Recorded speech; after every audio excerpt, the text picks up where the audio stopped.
एक बहुत बड़ा वाकया हुआ है आज पाकिस्तान के अंदर। इस वाकये में 9 चीनी और 3 कम से कम पाकिस्तानी शहरी हलाक हो चुके हैं अब तक। और इंडिया समेत आलमी मीडिया का एक बहुत बड़ा एक हल्का ये लिख रहा है सुबह से लेके कि ये एक दहशतगर्दी की कार्रवाई थी और ये सारे जो लोग हलाक हुए हैं वो उस कार्रवाई में निशाना बने। खैबर पख्तूनख्वा का एक पाकिस्तान का सूबा है, वहाँ पर एक डैम बन रहा है, दासू डैम। इस पे चीनी और पाकिस्तानी वर्कर्स काम कर रहे थे, तो उनके साथ ये वाकया पेश आया है। अब असल में हुआ क्या है इस पर हम बात कर लेते हैं, लेकिन उससे पहले आप ये जान लें कि तुर्कमानिस्तान, ईरान, चीन, ताजिकिस्तान के बॉर्डर एरियाज़ फतह करने के बाद अफ़गान तालिबान ने इस बार पाकिस्तान अफ़गान बॉर्डर पर भी अपना कब्ज़ा कर लिया हुआ है। और इसके बाद उन्होंने जो अफ़गान साइड पे जो चेक पोस्ट और एंट्री पॉइंट्स हैं ना, वहाँ पर अपना फ्लैग लगा दिया उन्होंने। तो वो जो अफ़गानिस्तान के पड़ोसी मुल्कों के बॉर्डर एरियाज़ पर कब्ज़ा करने का सिलसिला था अफ़गान तालिबान का, वो जारी है। माहिरीन का ख्याल है कि अफ़गान तालिबान ऐसा करके काबुल हुकूमत को इकोनॉमिकली भी चोट पहुंचा रहे हैं, मुआशी एतबार से, क्योंकि टैक्स रेवेन्यू, कस्टम रेवेन्यू वगैरह जो है वो अब अफ़गान तालिबान ले रहे हैं। इन तमाम मुल्कों से जो गुड्स आ रही हैं उनके ऊपर टैक्स वो ले रहे हैं, अफ़गान सरकार नहीं ले रही। अच्छा, ये कब्ज़ा तब हुआ है पाकिस्तान वाले बॉर्डर वाले एरियाज़ में अफ़गान तालिबान का, जब कुछ ही दिन पहले अफ़गान तालिबान के स्पोक्स पर्सन ने इंडिया को मशवरा देते हुए कहा था कि आप न्यूट्रल रहें इस सब में तो आपके लिए बेहतर है। साथ ही उन्होंने ये भी कहा था कि हम इंडिया को पाकिस्तान के लिए अफ़गान सरजमीन इस्तेमाल करने की इजाज़त कभी भी नहीं देंगे। टीटीपी जैसे जो ग्रुप्स हैं ये अफ़गानिस्तान से कार्रवाइयाँ करते रहते हैं, लेकिन हम कभी भी इजाज़त नहीं देंगे कि इंडिया ये सारे ग्रुप्स ऑपरेट करे अफ़गानिस्तान में बैठ के। अब ये एक बहुत ही परेशान कुन सिचुएशन है इंडिया के लिए कि अरबों रुपए लगाए हुए हैं इंडिया ने ये सारी तंजीमें क्रिएट करवा के, और इनको ऑपरेट करवाने में इंडिया के अरबों रुपए लगे हुए हैं। अब ये अरबों रुपए की इन्वेस्टमेंट तो ख़त्म हो सकती है अगर इनको अफ़गानिस्तान में भी छुपने की जगह नहीं मिलती। पाकिस्तान के अंदर तो वैसे ही क्रैकडाउन जारी है, तो ये एक बड़ा मुश्किल एक सूरत हाल है इंडिया के लिए। अच्छा, ये भी याद रहे कि हालिया सालों के अंदर ये भी देखा गया है कि अफ़गान सरकार के अंदर भी, ये जो अमेरिका ने अफ़गान सरकार बना रखी है, इसके अंदर भी बहुत सारे ऐसे एलिमेंट्स हैं जो कि ओपनली खुल्लम खुल्ला इन एंटी पाकिस्तान प्रॉक्सीज को सपोर्ट करते रहे हैं, खुल्लम खुल्ला।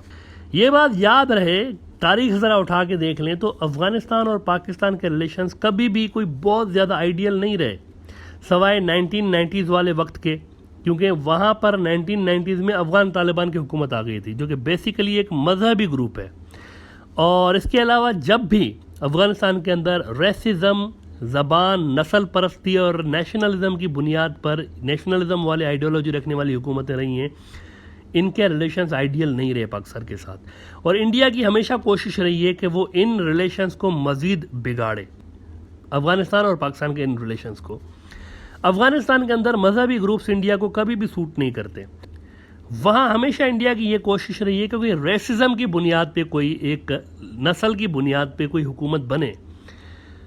अच्छा, ये भी याद रहे कि जब 1947 में पाकिस्तान बना था तो अफ़गानिस्तान उन चंद मुल्कों में से था जिसने पाकिस्तान को शुरू में एक्सेप्ट नहीं किया हुआ था, ड्यूटन लाइन की वजह से, और एक और भी वजह है जो कि हम आपको अभी बताते हैं। अभी भी अगर आप देखें ना तो अफ़गानिस्तान की जो हुकूमत है ना, ये अफ़गान नेशनलिज़म की बुनियाद पे बनी हुई है। हालांकि अफ़गानिस्तान के ख़ुद के अंदर बेशुमार इतने ग्रुप्स मौजूद हैं, उज़्बेक, हज़ारा, ताजिक और बहुत सारे ग्रुप्स मौजूद हैं जो कि आपस में भी लड़ते रहे हैं। तो इस वक्त वहाँ जो लड़ाई चल रही है वो बेसिकली नेशनलिस्टों के दरमियान चल रही है जो कि ज़बान और नस्ल परस्ती पे बिलीव करते हैं, और रिलीजियस आइडियोलॉजी रखने वाले अफ़गान तालिबान के बीच में चल रही है।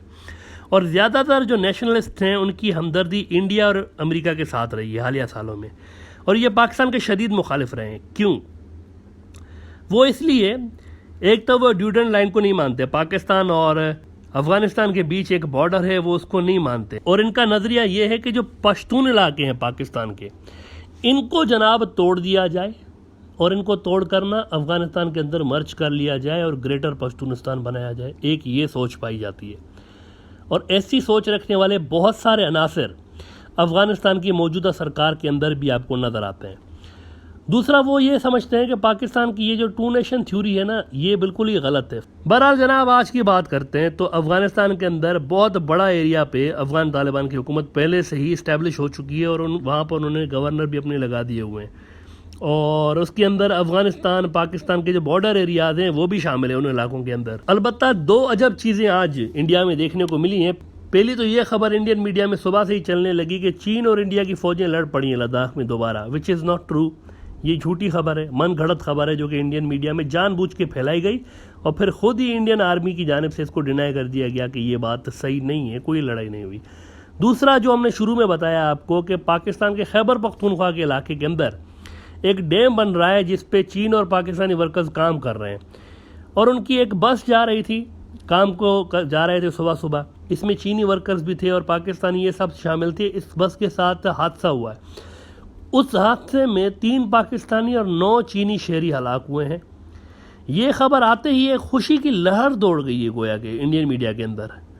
और गौरव आर्या साहब जिनके बारे में हम बात करते रहते हैं, इन्होंने भी चस्के ले ले के अपने ट्विटर पर खबर लगा दी और फ़ौरन ही ये क्लेम हुआ कि ये कार्रवाई बम धमाके का नतीजा है। लेकिन ट्विस्ट आया हुआ है कहानी में कि पाकिस्तानी फॉरेन ऑफिस का कहना है कि हमारी शुरुआती इन्वेस्टिगेशन के मुताबिक दरअसल हुआ ये है कि मैकेनिकल फेल्यूर की वजह से बस में गैस की लीकेज हुई है, जिस वजह से उसमें धमाका हुआ और बस खाई में गिर गई, जिससे हलाकतें हुई हैं। ये बात याद रहे कि जिस इलाके की बात हो रही है वहाँ पर बड़े मुश्किल रोड्स हैं, यानी खाइयों के साथ साथ गहरी खाइयाँ हैं। पहाड़ों पे रोड बने हुए हैं, गहरी खाइयाँ हैं वहाँ पे, और इन खाइयों के साथ साथ रोड बने हुए हैं, यानी कि एक माहिर ड्राइवर ही वहाँ पे चल सकता है, ऐसा वैसा ड्राइवर वहाँ पे ड्राइविंग कर ही नहीं सकता। बहुत मुश्किल रोड है, नैरो रोड्स हैं और गाड़ियों की क्रॉसिंग की गुंजाइश बड़ी कम होती है। ये बात नोट करने वाली है कि ये उस इलाके की बात हो रही है।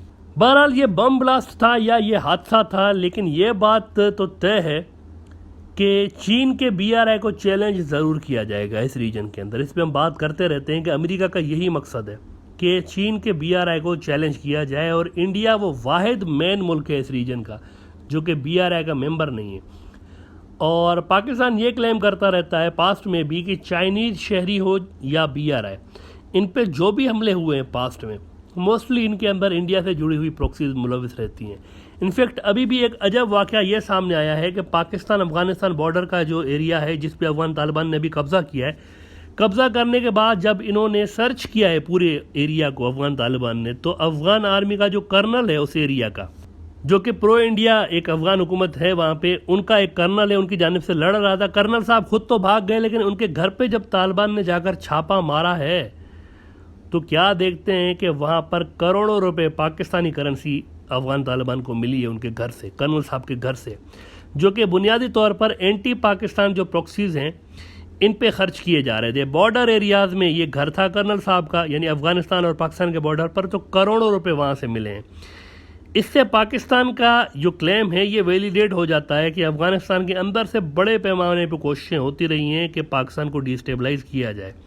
अच्छा, ये जो चीनी इंजीनियर्स के साथ वाक़या हुआ है, इसका एक अहम पहलू ये भी है कि पाकिस्तान भले ही ये कह रहा हो कि शुरुआती हमारी तहकीक के मुताबिक ये एक हादसा है, लेकिन चीन का जो सरकारी अखबार है ग्लोबल टाइम्स, वो इसको इंडियन प्रॉक्सी TTP की कार्रवाई बता रहे हैं। और ग्लोबल टाइम्स कह रहा है कि चीनी एक्सपर्ट्स के मुताबिक ये कार्रवाई कुछ इस तरीके से हुई है जैसे कि TTP करती रही है पहले भी, और ये इंडिया के लिए फिर अच्छा साइन है नहीं। अगर तो फाइनल रिपोर्ट्स पाकिस्तान ये पब्लिश करता है कि हमारी तहकीकात के मुताबिक ये हादसा ही है, शुरुआती रिपोर्ट उन्होंने हादसा बताई है कि एक्सीडेंट हुआ है, लेकिन अगर पाकिस्तान फाइनल ये रिपोर्ट देता है चाइना को कि हाँ ये हादसा है, तो फिर तो कोई बचत हो सकती है। लेकिन अगर यहाँ पे किसी गड़बड़ के प्रूफ मिल जाते हैं पाकिस्तान को, तो इंडिया और चीन के मामलात बहुत ख़राब हो सकते हैं। चीन लाजमी तौर पर इसका बदला लेगा। अगर ये प्रूफ मिल जाते हैं पाकिस्तान को कि ये अटैक हुआ है और इंडिया की प्रॉक्सीज इसमें मुलविस नहीं है, तो चीन इसका बदला कहीं पे भी ले सकता है, और मोस्ट प्रोबेबली वो अरुणाचल प्रदेश पे हो सकता है कि इस चीज़ का बदला ले इंडिया से, और हालात बहुत कशीदा हो सकते हैं इंडिया और चाइना की, अगर तो ये रिपोर्ट साबित हो जाती है कि ये कोई दहशतगर्दी की कार्रवाई थी।